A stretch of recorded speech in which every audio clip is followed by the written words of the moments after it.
14वां अध्याय, समाधि लाभ। मैं आ गया गुरुजी। मेरा लज्जित चेहरा मेरे मनोभावों को अधिक स्पष्टता से व्यक्त कर रहा था। चलो रसोई घर में चलकर खाने के लिए कुछ देखते हैं। श्री युक्तेश्वर जी का बर्ताव इतना सहज था मानो हम कुछ दिनों के लिए नहीं बल्कि कुछ घंटों के लिए ही अलग रहे हों। गुरुदेव, मेरे द्वारा आश्रम के कर्तव्यों को अचानक छोड़कर चले जाने से आपको अवश्य निराशा हुई होगी। मुझे तो लगा था आप मुझ पर क्रोधित होंगे। नहीं, बिल्कुल नहीं। क्रोध केवल इच्छा के अवरोध से उत्पन्न होता है। मैं कभी दूसरों से कोई अपेक्षा नहीं रखता, इसलिए उनका कोई भी कार्य मेरी इच्छाओं के विपरीत नहीं हो सकता। मैं अपने किसी स्वार्थ के लिए तुम्हारा उपयोग कभी नहीं करता। मैं तो केवल तुम्हारे सच्चे सुख में ही खुश हूं। गुरुदेव, दिव्य प्रेम के बारे में मैंने केवल सुना ही था और कुछ धुंधली सी कल्पना कर सकता था, परंतु आज आपके देवता स्वरूप उदाहरण में मैं उसका प्रत्यक्ष दर्शन कर रहा हूं। संसार में तो यदि पुत्र भी अपने पिता को पूर्व सूचना दिए बिना उसका काम छोड़कर चला जाए तो पिता उसे आसानी से क्षमा नहीं करता, परंतु आप में क्रोध तो क्या, जरा सी नाराजगी का भी लवलेश मात्र नहीं है, जबकि मेरे कई काम अधूरे छोड़ जाने से आपको भारी असुविधा हुई होगी। हम दोनों ने एक दूसरे की आंखों में देखा। दोनों के ही नेत्रों में अश्रु भर आए थे। आनंद की एक लहर ने मुझे निमग्न कर दिया। मुझे यह बोध हो रहा था कि मेरे गुरु के रूप में साक्षात भगवान मेरे हृदय के प्रेम की सीमित उत्कंठाओं को विराट प्रेम में विस्तारित कर रहे थे। कुछ दिन बीत जाने के बाद एक दिन सुबह मैं गुरुदेव के खाली बैठक कक्ष में गया। वहां ध्यान करने का मेरा विचार था, परंतु मेरा अवज्ञाकारी मन इस प्रशंसनीय उद्देश्य में सहयोग देने के लिए तैयार नहीं था। विचार ऐसे बिखर रहे थे जैसे किसी शिकारी के आते ही पक्षी बिखर जाते हैं। मुकुंद, दूर की एक बालकनी से श्री युक्तेश्वर जी की आवाज आई। मेरे विचार जितने विद्रोही थे उतना ही विद्रोही अब मैं भी बन गया। गुरुदेव सदा मुझे ध्यान करने को कहते हैं। मैं अपने आप से बड़बड़ाया। उन्हें मालूम है कि मैं यहां किस लिए आया हूं। अब उन्हें मेरे प्रयास में बाधा नहीं डालनी चाहिए। उन्होंने फिर मुझे बुलाया। मैं चुप ही बैठा रहा। तीसरी बार जब उन्होंने फिर पुकारा तो उनके स्वर में कठोरता आ गई थी। मैं ध्यान कर रहा हूं गुरुजी, मैं विरोध में चिल्लाया। मैं जानता हूं तुम कैसा ध्यान कर रहे हो, मेरे गुरु ने उधर से कहा। आंधी में उड़ रहे पत्तों के समान बिखरे मन से यहां मेरे पास आओ। प्रयत्न में विफल रहने और भेद खोल जाने पर मैं खिन्न मन से चुपचाप उनके पास जाकर खड़ा हो गया। नादान बच्चे, तुम्हें जो चाहिए वह पर्वत तुम्हें नहीं दे सके। गुरुदेव स्नेह भरे सांत्वना देते स्वर में बोल रहे थे। उनकी शांत दृष्टि अतः बन गई थी। तुम्हारे हृदय की लालसा अवश्य पूरी होगी। श्री युक्तेश्वर जी कदाचित ही कभी गूढ़ भाषा में बोलते थे। मैं असमंजस में पड़ गया। उन्होंने धीरे से मेरी छाती पर हृदय के ऊपर थपथपाया। मेरा शरीर निश्चल होकर जमीन से चिपक गया। श्वास तेजी से फेफड़ों से बाहर खींच गया, मानो किसी महाकाय चुंबक ने उसे खींच लिया हो।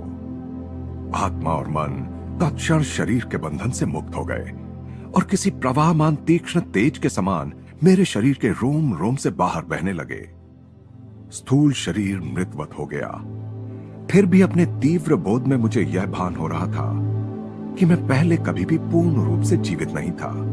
अपने अस्तित्व का मेरा बोध अब संकुचित रूप से केवल मेरे शरीर तक ही सीमित नहीं था, बल्कि मेरे चारों ओर व्याप्त अणु परमाणुओं में फैल गया था। दूर सड़कों पर चल रहे लोग मेरी अपनी ही सुदूर स्थित परिधि पर चलते प्रतीत हो रहे थे। भूमि की धुंधली पारदर्शिता में पेड़ पौधों की जड़ें दिखाई दे रही थीं। उनके अंदर चल रहे रस प्रवाह का भी मैं स्पष्ट अवलोकन कर रहा था। आसपास का पूरा क्षेत्र मेरे सामने अनावृत हो गया था। केवल सामने ही देख पाने वाली मेरी साधारण दृष्टि अब चतुर दिग्दर्शी विशाल मंडलाकार दृष्टि में परिवर्तित हो गई थी, जो सर्वदर्शी भी थी। अपने मस्तक के पीछे से मैं रायघाट लेन में दूर चलते फिरते लोगों को देख रहा था और एक श्वेत गाय को भी मैंने वहां देखा जो धीरे धीरे आश्रम की ओर आ रही थी। जब वह आश्रम के खुले द्वार पर पहुंच गई तो मैंने उसे ऐसे देखा मानो अपनी दो स्थूल आंखों से देखा हो। जब वह आश्रम के अहाते की दीवार के पीछे चली गई, तब भी मैं उसे स्पष्ट देख रहा था।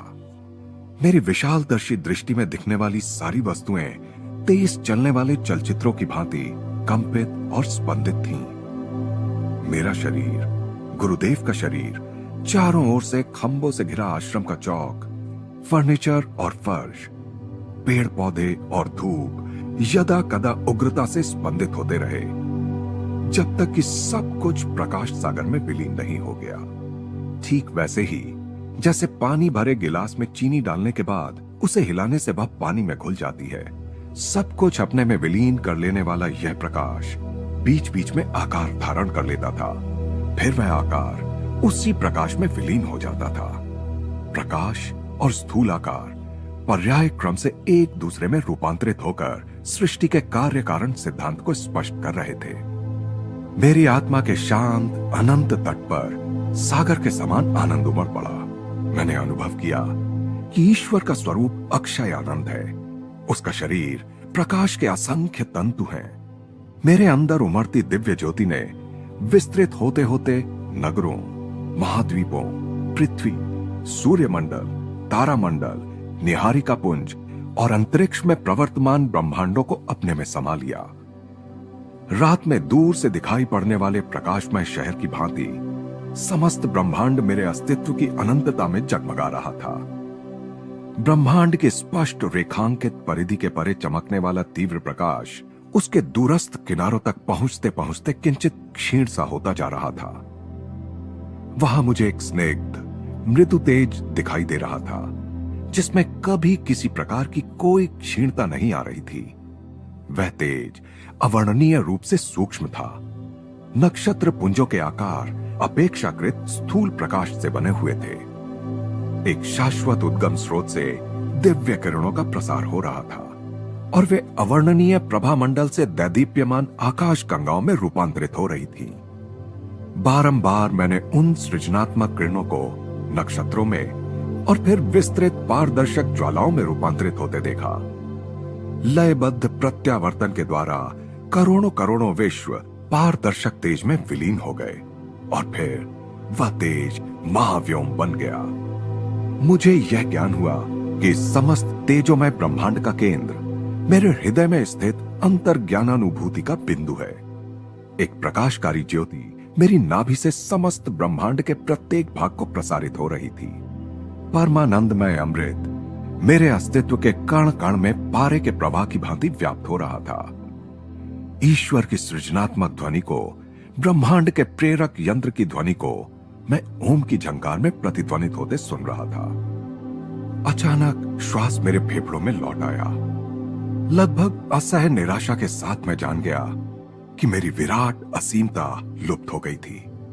फिर एक बार मैं अपमानास्पद देह पिंजरे में आबद्ध हो गया था, जिसमें ब्रह्म को आसानी से कोई स्थान नहीं मिल सकता। घर से भागे बालक की भांति मैं अपने विराट दिव्य धाम से भाग आया था और अपने आप को मैंने एक संकीर्ण पार्थिव देह के क्षुद्र पिंजरे में कैद कर लिया था। मेरे गुरु मेरे सामने निश्चल खड़े थे। लंबे समय से मुझे जिस ब्रह्म चैतन्य के अनुभव की उत्कट लालसा थी, वह अनुभव उन्होंने मुझे प्रदान कर दिया था। उनके प्रति कृतज्ञता व्यक्त करने के लिए जैसे ही मैं उनके सामने साष्टांग दंडवत करने लगा, तो रोककर उन्होंने मुझे सीधा खड़ा कर दिया और शांत भाव से बोले, तुम्हें परमानंद में डूबे नहीं रहना है। तुम्हारे लिए अभी जगत में बहुत सा काम करना बाकी है। आओ बरामदे में पहले झाड़ू लगाते हैं और फिर गंगा किनारे घूमने चलेंगे। मैं एक झाड़ू लाया। मैं जानता था कि गुरुदेव मुझे संतुलित जीवन की शिक्षा दे रहे थे। शरीर के अपने दैनिक कर्तव्यों का निर्वाह करते हुए आत्मा को विश्वोत्पत्ति के रहस्यों को अपने में समाते हुए विस्तारित होते रहना चाहिए। बाद में जब श्री युक्तेश्वर जी और मैं घूमने निकले, तब भी मैं अनिर्वचनीय आनंद में विभोर था। मैं हम दोनों के शरीरों को प्राण शक्ति से बने चित्रों के रूप में देख रहा था, जो प्रकाश से बनी एक नदी के किनारे प्रकाश के ही बने एक रास्ते पर चल रहे थे। वह ईश्वर का चैतन्य ही है जो सृष्टि में विद्यमान प्रत्येक रूपाकार और प्रत्येक शक्ति का पोषण करता है और उसे आधार देता है। फिर भी वह स्वयं स्पंदनशील प्रतिभासिक सृष्टि से परे परमानंदमय असृष्ट महाशून्य में इन सब से पृथक अलिप्त रहता है। गुरुदेव समझा रहे थे, जो लोग इस भूलोक में आत्म साक्षात्कार प्राप्त कर लेते हैं वे भी इसी प्रकार का द्विविध जीवन जीते हैं। विवेक और निष्ठा के साथ जगत में अपना कार्य करते हुए भी वे अपने आंतरिक परमानंद में निमग्न रहते हैं। ईश्वर ने अपने अस्तित्व के असीम आनंद से ही सब मनुष्यों की सृष्टि की है।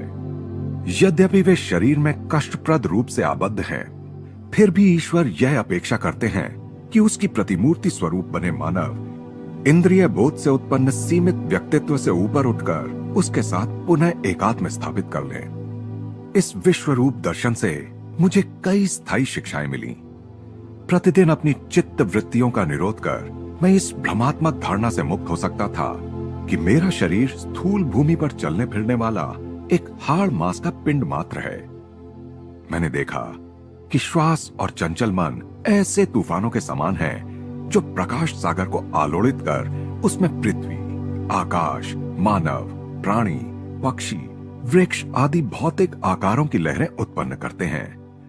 इन तूफानों को शांत किए बिना उस अनंत परम तत्व की एकमात्र अखंड प्रकाश के रूप में अनुभूति नहीं की जा सकती।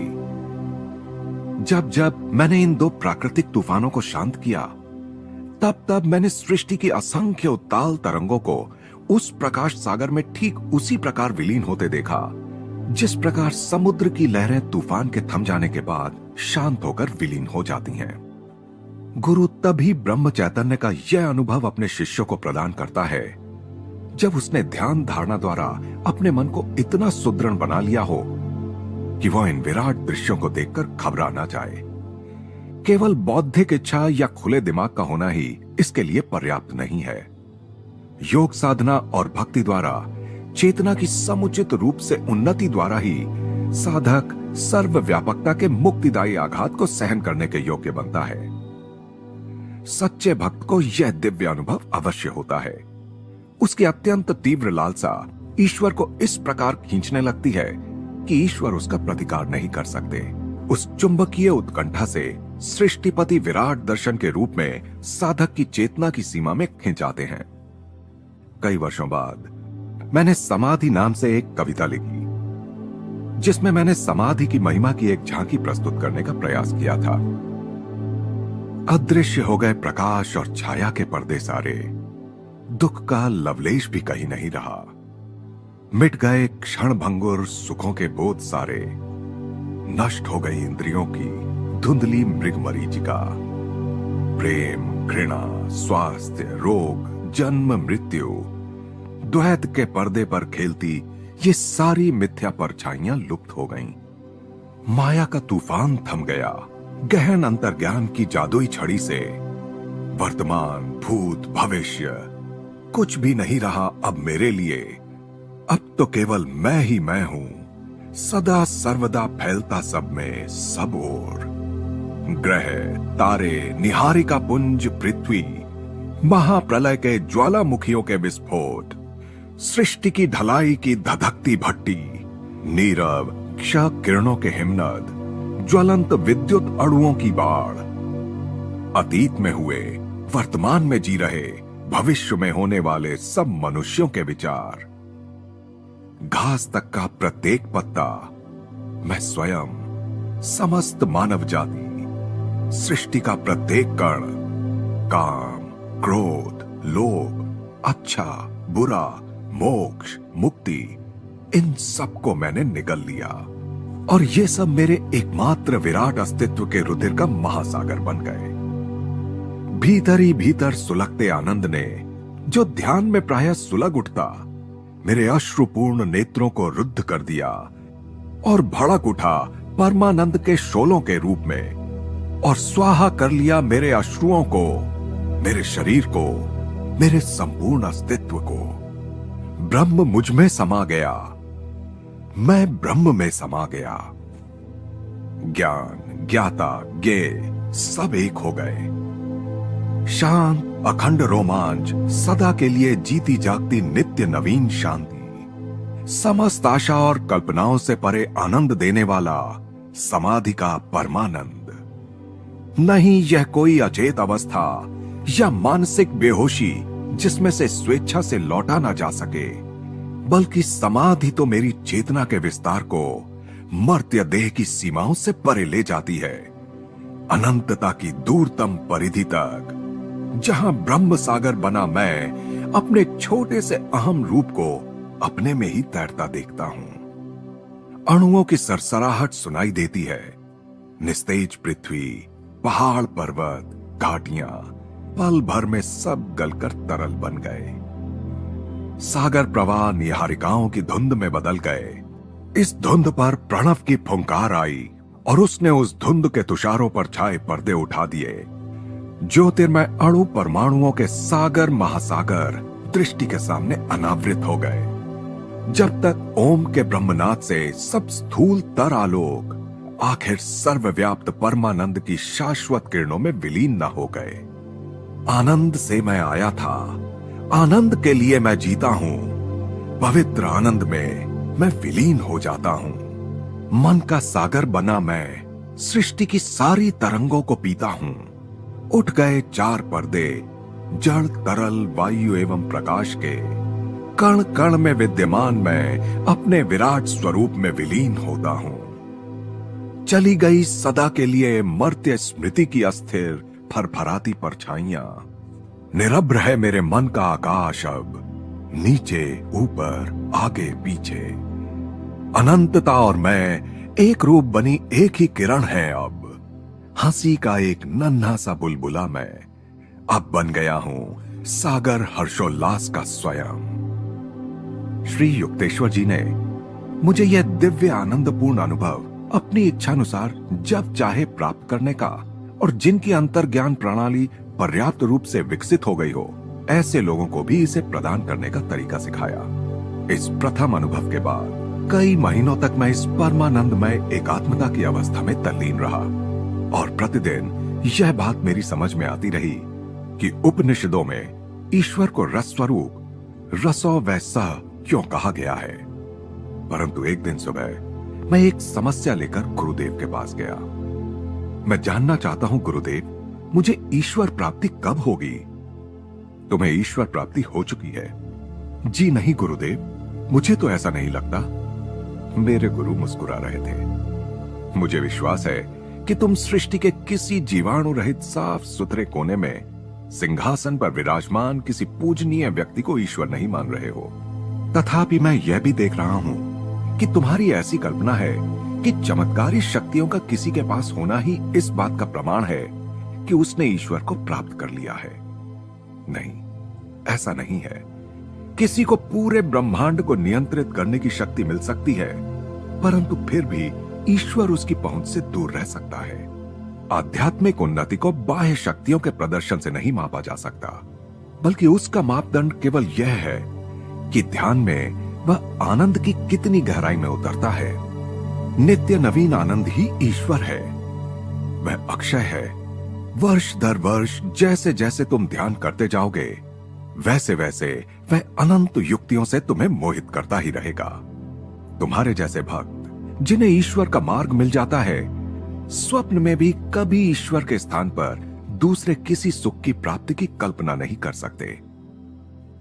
ईश्वर तुलना या प्रतिस्पर्धा से भी परे बेजोड़ विमोहक है। इहलौकिक सुखों से हम कितनी जल्दी ऊब जाते हैं। भौतिक सुखों की कामनाओं का अंत नहीं है। मनुष्य कभी पूर्ण तृप्त नहीं होता और एक के बाद दूसरे लक्ष्य के पीछे दौड़ता ही रहता है। सुख के लिए वह जिस कुछ और की खोज करता रहता है, वह कुछ और ईश्वर ही है और केवल वही शाश्वत आनंद प्रदान कर सकता है। बाह्य इच्छाएं हमें अभ्यंतर के स्वर्ग से बाहर खींच लाती हैं। वे मिथ्या आनंद देती हैं, जो आत्मिक आनंद का छद्म आभास मात्र है।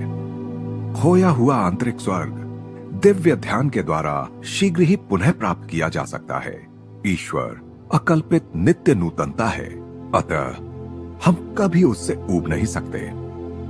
जो परमानंद अनंत काल तक सदा के लिए आह्लादक विविधताओं से भरा हो, उससे क्या कभी किसी का मन भर सकता है? अब मेरी समझ में आया गुरुदेव कि संतों ने ईश्वर को अगाध क्यों कहा है। अमर जीवन भी ईश्वर को समझने के लिए पर्याप्त नहीं है। यह सच है, किंतु वह निकट संबंधी और प्रियजन भी है। जब क्रिया योग द्वारा मन इंद्रिय जन्य विकारों से रहित हो जाता है, तब ध्यान ईश्वर का दोहरा प्रमाण प्रस्तुत कर देता है। नित्य नवीन आनंद उसके अस्तित्व का प्रमाण है, जो हमारे प्रत्येक अणु को भी उसकी प्रतीति करा देता है। और ध्यान में हमारी प्रत्येक समस्या के लिए ईश्वर का तत्क्षण मार्गदर्शन, उसका समुचित प्रत्युत्तर भी मिलता है। गुरुजी, आपने मेरी समस्या का निराकरण कर दिया। मैं कृतज्ञतापूर्वक मुस्कुराया।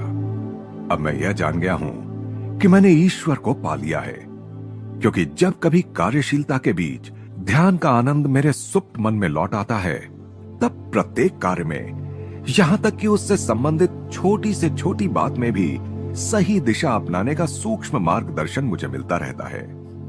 गुरुदेव ने कहा, मानव जीवन तब तक दुखों से ग्रस्त रहता है जब तक हम यह नहीं जान लेते कि ईश्वरीय इच्छा के साथ समस्वर कैसे हुआ जाए। उसकी इच्छा की सही दिशा भी प्रायः अहम मन्य बुद्धि के लिए चकरा देने वाली होती है। केवल ईश्वर ही अचूक मार्गदर्शन देता है। आखिर वो नहीं तो और कौन सृष्टि का भार वहन कर रहा है।